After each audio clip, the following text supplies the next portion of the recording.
America में एक मुसलमान फार्मासिस्ट लेडी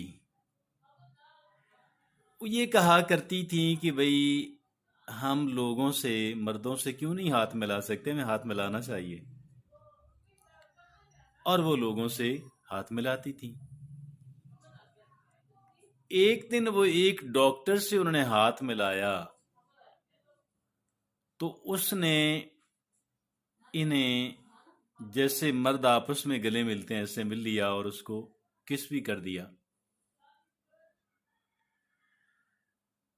अब वो बाद में कहने लगी कि ये जो पाबंदी है, हाथ नहीं मिलाया जा सकता, ये पाबंदी दुरुस्त है। क्योंकि इसलिए कि हाथ मिलाएंगे तो फिर अगला स्टेप है, तो फिर अगला स्टेप है, तो फिर इस तरीके से बात कहीं रुकेगी नहीं। एक बात जिसे कहते हैं वो है बाउंड्री सेटिंग। देखें, अगर नन मुस्लिम औरतें मर्दों से हाथ मिलाती हैं तो ठीक है, उनकी बाउंड्रीज डिफरेंट हैं। उनका मज़हब, उनका कल्चर, उनकी बाउंड्रीज, उनका माइंडसेट तो सारा डिफरेंट है। और अगर हम उनकी नक्काली करेंगे तो फिर बात गड़बड़ हो जाएगी। तो जो बाउंड्री सेटिंग है, भाई आप कोई लकीर तो खींचें, put a line, draw a line, और लाइन ड्रॉ नहीं करेंगे, if you don't have the ability to say no, अगर एक बंदे ने अपने अंदर ना कहने की एबिलिटी पैदा नहीं की तो ये बहुत गड़बड़ है, बहुत गड़बड़ है।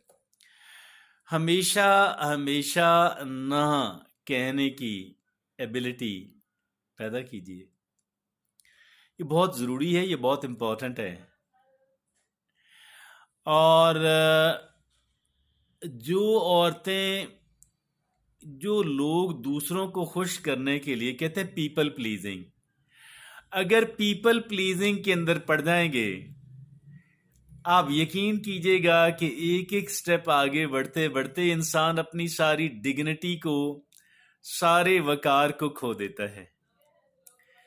और इसलिए शाइस्तगी से मिलें, शाइस्ता रहें, लेकिन जाहिर है कि लकीर खींचना, लकीर ड्रा करना, बाउंड्री सेटिंग करना और हदूदों कयूद का तयन करना और ना कहने की एबिलिटी, नो करने की, इनकार करने की जो एबिलिटी है, इसके बगैर इंसान रुस्वा हो जाता है। इसके बगैर एक इंसान